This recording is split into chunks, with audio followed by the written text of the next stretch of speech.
Hello everyone. Today we're at the East-Hampton home of world-renowned landscape designer Edwina von Gal. Edwina von Gal focuses on natural and sustainable design and has worked with individuals of some acclaim such as Calvin Klein, Sherman and Garten. Edwina is the founder of the non-profit organization The Perfect Earth Project, which promotes toxic-free lawns and landscapes. Okay, here you go. Hi Edwina. Hi. Thank you so much for inviting us to your home, first of all. I would like to start at the beginning.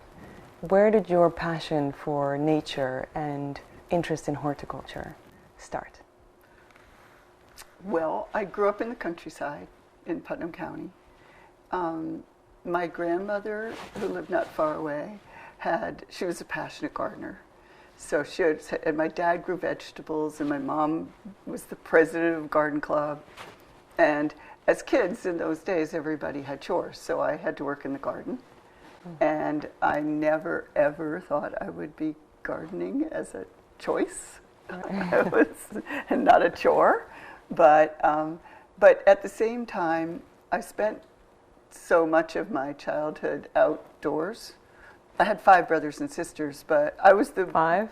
Yeah, but I was the Great. the bookish one. Right. You know? So I spend a lot of time with books just off on my own, and I like to read outdoors and crawl under shrubs and things, and we were just outdoors all the time, and Right.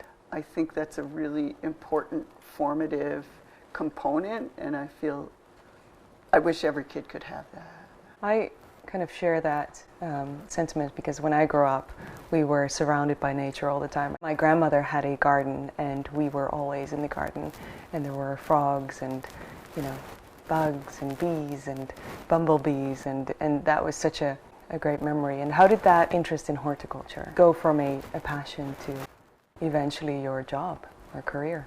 Well, I thought I would be a scientist, so I mostly studied science in school, and I didn't know about the design side of me, and Right. until I started working after school. But then I was a single mom after a while, and so I had to get real jobs, and I was working for a real estate management company, and they had a lot of really amazing properties. But at that point, nobody really paid much attention to the landscape part. So and I was gardening at home. Right. And so if anything needed gardening, they would just say, "Oh, give it to Edwina," and so they just, like, I got to do things that were way beyond my skill set. But I learned, because nobody knew the difference. Right. And so I was designing, they just say, "Oh, like, hey, like, we just bought this, like, they bought a golf club at one point and said, could you just do something with the landscape around it?" And I said, okay. What do you think makes you unique in your field? I guess, well, one thing that I've been doing it so long, because when I started, it wasn't really a career. It was, nobody really hired landscape designers. Did your grandmother, anybody in your family hire a landscape designer? No. Yeah. Not at all. Gardens they just happened. Like, you Right. work it out and you put stuff in, and so but then I started working at about the time when people started getting very conscious of their kind of lifestyle. Right. And that was in the 80s. And so suddenly they were looking for someone to help them create their lifestyle in their garden so they could Right. impress people. And I was just lucky to be there then, because I don't know that anybody could quite mimic my career trajectory now. So what made me different was, I think, that I was a gardener. And a lot of people who design gardens are not as much of a gardener as me, because I just gardened every possible moment. Or they're gardeners and they don't have any contact with the art world. And I was lucky because the person I worked for was an art collector. So early on, I started getting exposed to art and artists and bringing those two things together. But really, I'm a geek. That's what it is. And, I like knowing the way things work. And so I worked for a landscape contractor, and I ran a crew, and I learned it really from the inside out. Right. What I also love about you is that we're now at your home, and you have your own garden, which you call the Marsh House, on the property. And it almost looks like you're living your passion. I do. Right. Shouldn't everybody? Yeah, I think so. But how would one not? Especially if your passion is about creating spaces. And maybe one other thing that I do a little bit differently from everyone else, and I don't know how I got away with it, is that I try to design myself out of the design. And what do you mean by that? Well, I try not to leave my mark, so that everybody would say, well, that's an Edwina garden because she always does that. Right. And it's more about the garden being about a combination of architecture and place, but the place being the bigger place.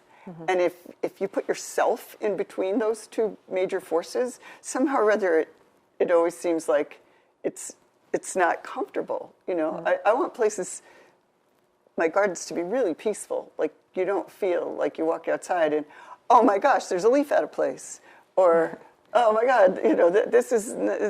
It should just always feel like naturally happy and peaceful. And you've worked with, big names, such as, Calvin Klein, Cindy Sherman, in a garden. Can you explain to us how that process of creating a landscape design, how that goes? Well, the process kind of is generally the same in terms of like the stages, but it's also really different depending on the client. Right. Like Calvin, he's a designer like to the bone. So he couldn't leave anything to me, except that he didn't know plants. And so I was really as much just like that. But I brought him the materials, the fabric, so to speak, of the process. So I would suggest, but he was so very involved in everything. Right. And so I really love that because it's the way a client really gets what they want, and it's the way that their personality, and also then the garden means a lot to them, and they'll care for it because it's alive. Right. And it's going to be their member of the family to look after. But the way it goes is that first, you look at what have I got, and so what's here? What's the architecture going to be? Usually there's always architecture involved because people seldom decide to do a landscape without an architectural project that started the whole thing. So you need to work with the architect as well to understand what, and ideally, like with Calvin, he hired me before the architect. So we sited the house, we hired the architect together. That was really fun. And so that way, it's a really wonderful interconnectedness that you can do with the house and the place. So first what is the place? And then, so what have you got? If you've got things you want to keep, making sure that they're taken into account. And then just start sketching and running things by the client, and then changing it all. and then start putting it in. And I like to keep it pretty fluid. I mean, we do a plan, but I'm on site a lot, and I don't always put things where I said I would. And how do you, because I know you work a lot with toxic, landscapes and lawns, and try to minimize the use of chemicals. But how does that work in relation to the work you do with your clients? Well, at this point in my career, and this has evolved because I wasn't always... In your salad days, you Yeah. Must have. Like when I started out, everybody wanted an English border, and that was really kind of the origin of the whole thing of hiring a landscape designer, because the English look became very popular. The Gertrude Jekyll mixed border, and all of that, and so that was all about knowing a lot of plants that were not necessarily American. They were the plants that were used in English borders, some of which did well here and some of which did not, but you wanted the latest selection and the most unusual and everything, and that wasn't always the easiest things to grow. Right. And now I'm the reverse of that. I want to grow something that wants to be there, and you've picked it because it probably evolved in that spot, and it's not going to need chemicals. It just plain old doesn't. Doesn't even, I mean, lots of times they don't even need watering. They don't need anything special. Right. And then the gardens, then I can feel they're happier. They're just, and they have their already built-in relationships with the birds and the bees. Mm-hmm. And so my clients know that now, that if they hire me, that's what they're getting. Right. And so that's a nice way to do it. It's a different approach than designers who have a look, that if you hire that designer, you get that You get a look. certain, style. Yeah, and that's how some designers have created their careers, that they have a look, and that's what you get.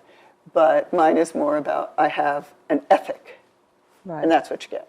And so that ethic is connected to your nonprofit, the Perfect Earth Project. Yes, it is. What can you tell us about that? What can you tell us about that project? Well, because the two of us have, I think of the Perfect Earth Project as almost like this, friend, right. that has grown with me as I learned, and the fact of doing it has taught me so much. So it was I actually did a project in Panama, and it was a museum of biodiversity with Frank Gehry, and they asked me to come because they knew I was a plant-based person, and so I started working on getting to know the plants of Panama and all the native plants. So I got interested in this whole concept, and we started a small nonprofit out in the countryside.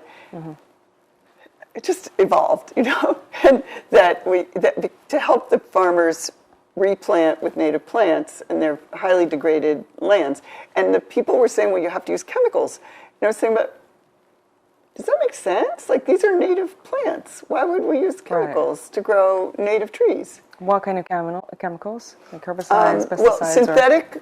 Well, synthetic fertilizers. Right. And then pesticides, they would use pesticides and I kept saying, well, why do you need them? And they said, well, the trees won't grow straight without them. There are borers and things that will go in and infect this. And I said, well, what if that's their natural way? Right. Why do we care if they grow straight or not? And they said, well, then they're not as valuable. And I said, well, valuable to who? Right. We're doing this to preserve habitat for the critically endangered Oswero spider monkey. And the spider monkey doesn't care. And they said, oh, well, we do it for timber. And I said, but this isn't timber. This is habitat. And so I realized that this agricultural product model had unthinkingly been applied to environmental restoration without it kind of getting rethought. Right. And where do you think that idea of, creating neat and kind of tidy landscapes and lawns comes from? It sounds intense, but I think it comes from fear. Okay. Because people are working with something or what's outside their door. They don't know what it is anymore. And it goes back to that, like growing up in the country, feeling comfortable being alone outdoors. Right. And then the fact that I know all the names of all the plants and pretty much everywhere I go, or at least I know enough. I think people they buy a house or something. Outside their door is this party going on, and they don't know a single person there. And, how does that make you feel? Not comfortable. Right. So if you could dress them all in clothes you recognized or something, or you could cloak them in something that you felt you were in control of the situation. And that's how landscaping as a business model has thrived. Right. So they've now figured out like these 3 or 4 components of a landscape, and they can control them. And every time you walk out, your landscape basically looks the same. And so you recognize it as a series of shapes. So if everything is a square or a ball or a spire or a flowering something that you know, the 3 plants you know, and then everything else is killed, basically. Right. And so I call it like that's your outdoor living room, but it's dead. It's not living. Right. And you've observed previously that kind of we live in a time where we suppress everything we don't like, and we try to invigorate what we do like. Yeah. And it kind of feels like we're very far removed from nature. Very far. At the moment. What is the solution? Well, that's what Perfect Earth is trying to do, you know? And it's been this interesting trajectory, because when I started it, I was really just focusing on the fact that lawns were so toxic, and but everybody said, well, you can't do a lawn without chemicals. And I said, well, let's try. So I got some of my clients to say, yeah, we'll try. So I learned how to learn what that meant. What does it mean? It means that you need to let your grass grow taller so that it has more capacity to shade out the weeds. It means that you should probably allow clover to fix nitrogen in your lawn. And you should leave your grass clippings, because all of those things, if you keep cutting the grass and taking it away, then it's a constant extraction, and you got to put something back. Right. So, but if you put the grass itself back, that's the best food you could give it. That's its own food. And clover fixes nitrogen. So between the two of them, depending on your soil, you probably don't need to add any supplemental fertilizers. And from cutting it high and watering correctly, which hardly anybody does, you don't get diseases. So this is something that every gardener at home, could do or could implement. Yeah, and it costs less. Right. And I think that a lot of people don't know about that. Right. No, they don't, because they're going to be told by the garden center where they shop, that or they should buy. They should buy their products. Right. Of course. And what about bugs? Well, there probably will be a lot of people who buy chemicals to get rid of bugs. What would you say to those people? In most cases, those bugs are not a problem. They're just not. I mean, because, for instance, like people use a lot of chemicals to kill grubs in their lawn that eat, but if their lawn is grown properly and watered properly, they're not going to have many grubs. It just doesn't, because the roots get down deep and goes below the grubs, and maybe there'll be a little patch of grubs now and then, but they'll move through. Like it's not like big dead areas of grubs that people have, because it's a cycle of dependency that you're constantly cutting your lawn too short, trying to green it up too early, then you get fungus problems, and then you put a fungicide down, and the fungicides are some of the most harmful chemicals that can come into contact with your body. They're endocrine disruptors. Okay. And when you tell guys that endocrine disruption causes erectile dysfunction, they start to think about it. Yeah, they do. So, but anyway, but then the fungicides kill the nematodes. Nematodes are the natural predators of grubs. And so then you just set this natural system out of whack. Right. And there's so many examples of that in the typical conventional land care practices that we do, because they're all designed to sell more product, sell more services. Okay, and it does seem like there are a lot of different elements involved. Does the Perfect Earth project offer, help with that? Because I can imagine that for the everyday gardener, this is quite a lot to digest. It is a lot. And so this is what we're working on now, because it went from just me talking to people, talking to my clients, and trying to put out a website that had some information on it, to a really big demand. And I just assumed when I started out, well, if we start asking, the landscapers are going to respond. They're going to learn how to do this, and they're going to respond. But I didn't realize how much I was up against there. They don't really want to change. They're locked into a business model. It would mean completely retraining. And they're very reluctant to do so. So that's what we're trying to figure out is how can we give the information, which is what we're doing now, to the homeowner, to the decision maker, to insist that they get the kind of services they want, and then be prepared to direct the service industry who's interested in getting the information and the training they need. The trouble is there's too few that are interested. Right. So we're really looking at a sort of a different model than I originally thought we would have, is that we're trying to find a younger group of interested people to consider careers in horticulture and bring horticulture and natural resource protection and restoration and conservation together.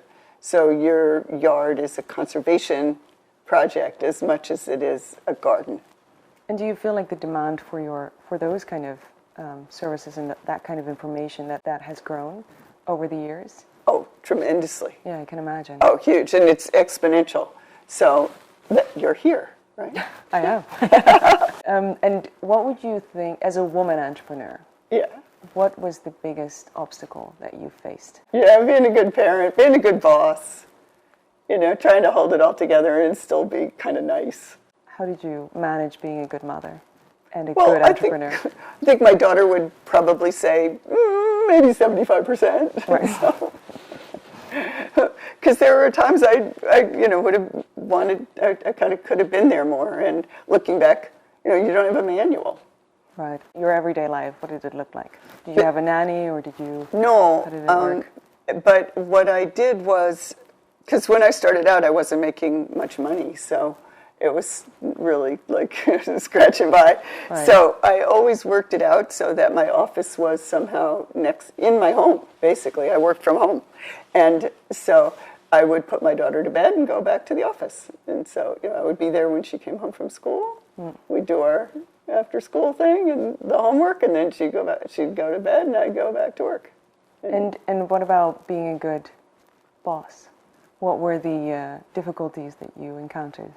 Well, I guess it's about being being demanding, expecting your staff to have the same level of passion that you do. Right. That's a tall order. So, do you feel that's a hiring decision? Is it about hiring the same people, or is it about making them enthusiastic about what you do? It's both, but you can't make somebody what they're not. Right. And so I've had some wonderful employees in my time in business, and I still do. Do you have some tips about critical hiring? Like what steps do you go through when you hire an employee? To make sure that they're passionate about what they do. Yeah, I still always like when you just don't get it right, and then you think, oh, I should have known. I should have. Yeah, of course, I didn't ask that question.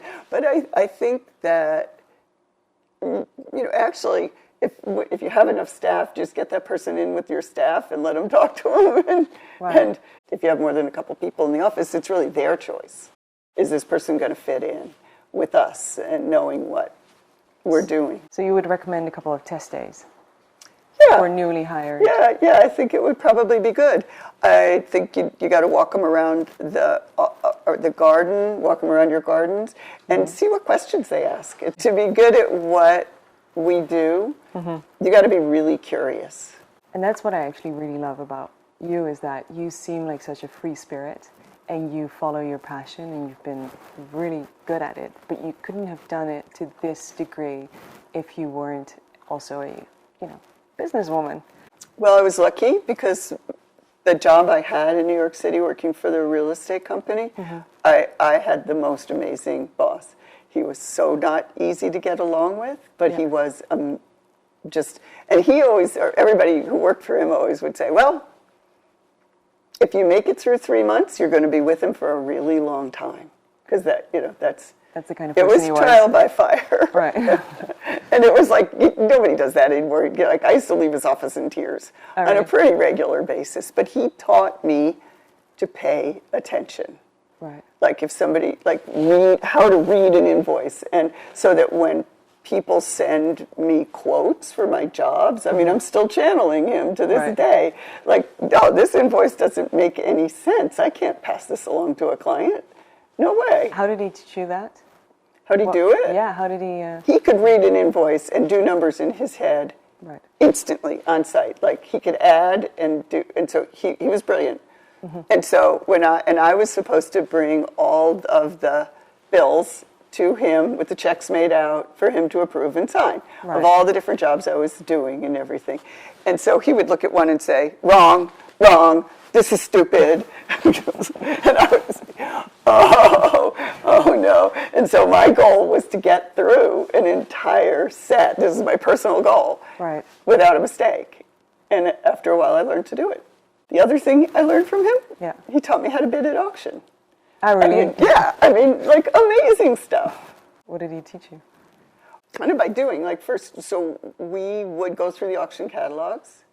Because he owned the Carlisle Hotel, and he hung all great stuff in and we started buying botanicals and breaking them, which some people don't think is a good idea, but they were always the ones that were okay, like the ones that came out in many editions. And we bought art, we bought all kinds of things together for the hotel, for his own home, for the various projects we did. And so we would go, first we picked stuff out, and so the smaller auction stuff, he would just tell me, this is how you do it, and I would go and bid. And then the bigger stuff, we would go together until he felt like I could do it on my own.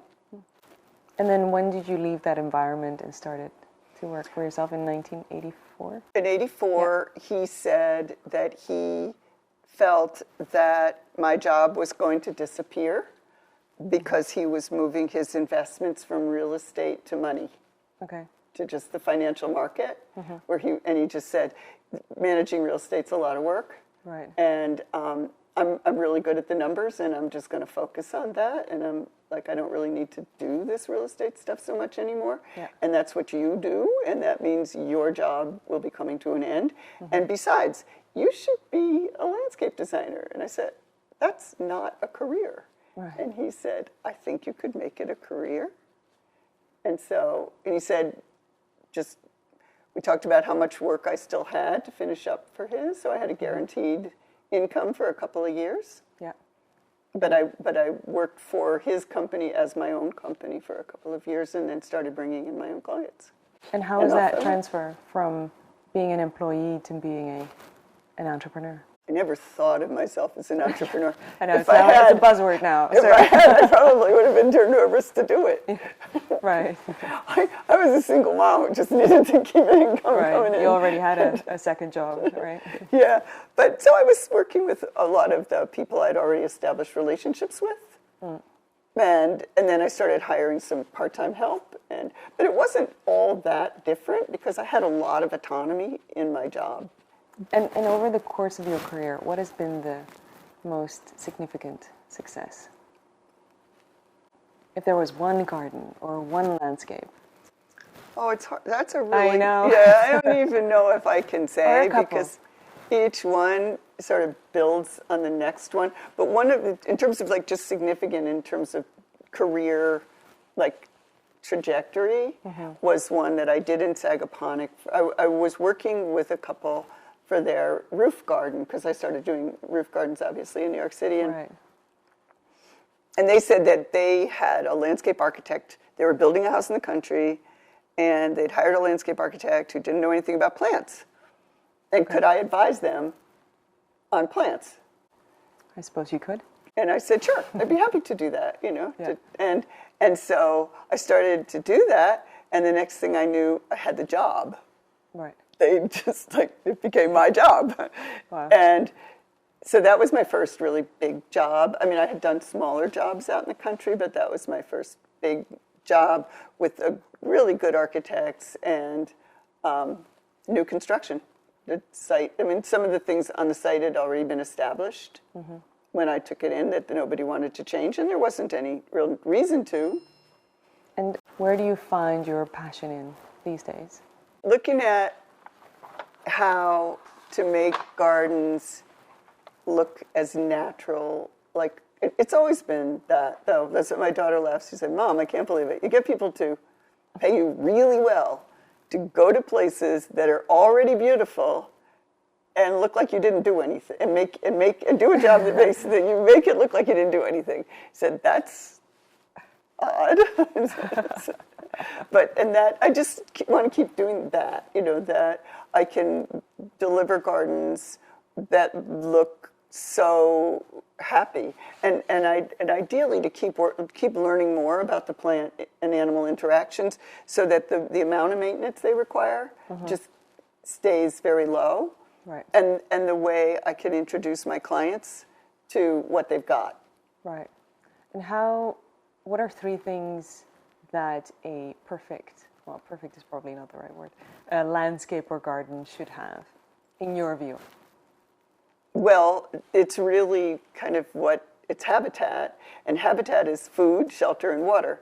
And so my idea of a great garden is habitat for humans, so that you're comfortable and happy in that space, but all other life forms are taken into consideration. And since the part of the garden that I do is, we do put vegetable gardens in for people, but that's a separate sort of thing. Right. But I'm talking about life for all the other life forms. So if we're not going to eat it, why don't we let anything else eat it? That's what plants are. They're the bottom of the food web. They're there to feed all life forms. Right. So if you kill the caterpillars that are nibbling on your leaves, then you're reducing considerably the chances that you will have birds, because that's what birds feed their babies. Right. And so how can people get in touch with the Perfect Earth? Or can they contact you, or can they can contact write the to us. organization? Yes, they can. They How can does write that to us. work? Just write to info@perfectearthproject.org, and one of us will get back to you. Keep an eye out, because we've just expanded.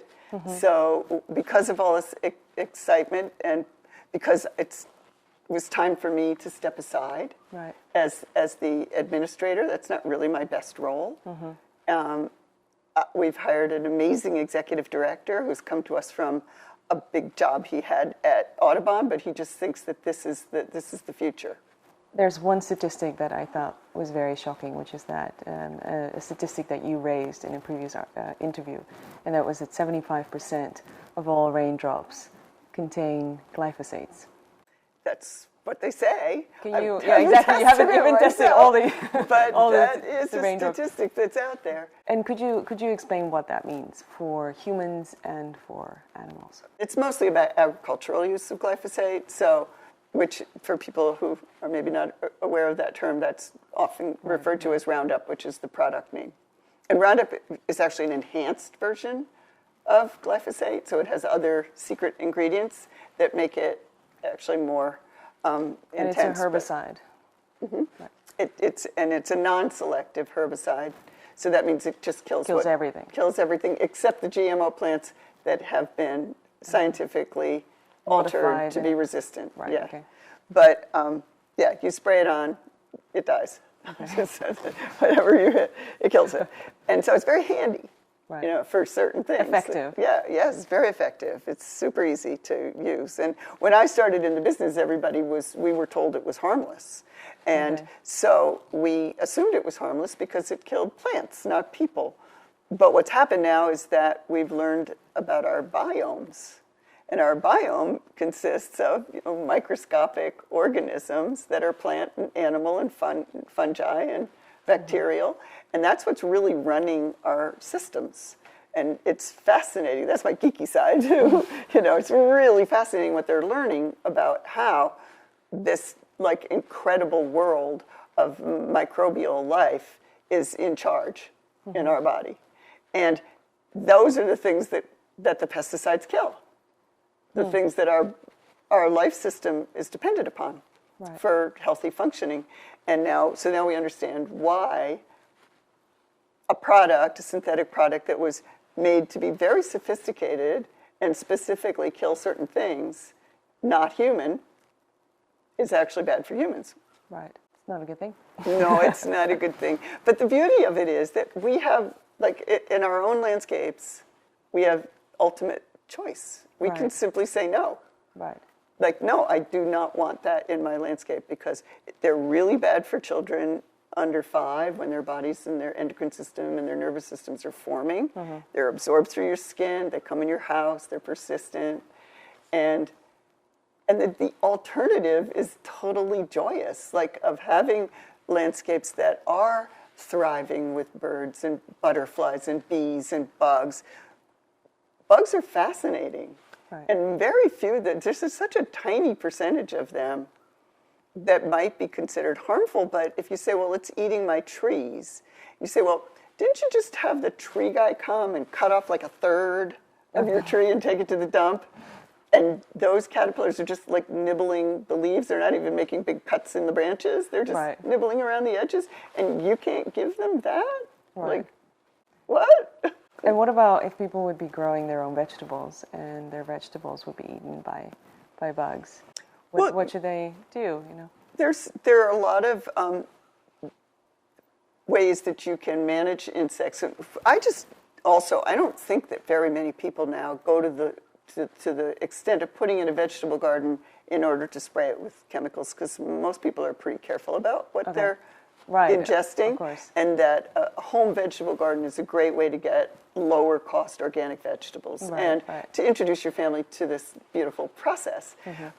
There are bugs that come in. There are non-toxic sprays to kill bugs. They also kill the beneficials. So learning more about how to control the beneficials. Sometimes it's really about waiting, kind of crossing your fingers and waiting. But there are other things like the bugs that the cabbage moth lays its larvae and it goes into the stem of your squash. Right. And there's like you can't spray enough so you have to tent them if you care, or you can stay on top of it and kill them one by one. You know, it's a small garden. Your garden is small, and you get involved, and it's only for one particular window. So put the effort in. Yeah, and I'm not that fussy about it. Like, I don't have to grow the biggest tomato. Right. I'm really more a native plant, flower person. So I have vegetables, but they don't get my biggest amount of attention. So, last question already. If you could have drinks with anyone in the world, dead or alive, who would it be? Okay, so it's 2 people. 2? Because they work together. Okay, fine. A man and a woman. That's allowed. And Lynn Margulies, who was a microbiologist, and James Lovelock, who was a chemist. And they developed the Gaia hypothesis. And that is it's a theory that the Earth is basically an integrated organism. So it's kind of like our bodies and the whole idea of the biome, that the Earth, and it's a self-regulating organism, so that the harm that is done to it, it will respond. And it came about when he was the one who discovered the ozone hole and came up with ideas. But actually there's a different pair of scientists who got the Nobel or whichever prize it was for fixing it, because he moved on. Right.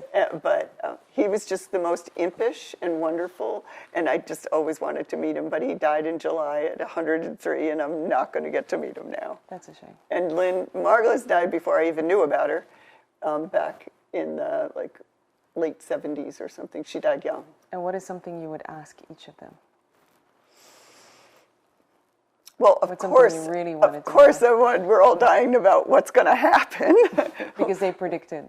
They did, yeah. Things. And in fact, he got a bit more, I would say, pessimistic and less filtered about. Scientists are very generally, they're really shy to ever say something that isn't provable. Right. But there's nothing we can test because this is happening as it's happening, you know. So you can't say I've already done a research on it because it hasn't happened yet. Right, right. And so it's all theory. And so scientists, so that's why we're now hearing, climate change is happening faster than we predicted. That's because by necessity, those predictions have been extraordinarily cautious.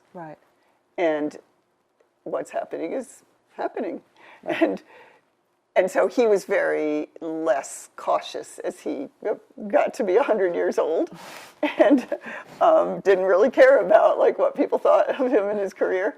And he felt that what we're looking at is by the end of this century, this is scary. 90% of the human race will be gone. No. Wow. So I'd like to talk to him about that. Yeah, that would be an interesting topic. And I'd love to see what Lynn has to say about it, because she was such an interestingly, amazingly brilliant and unusual thinker. Interesting. Okay. Thank you, Edwina, You're so for this welcome. conversation. Thank you. It's great having you here. Thank you.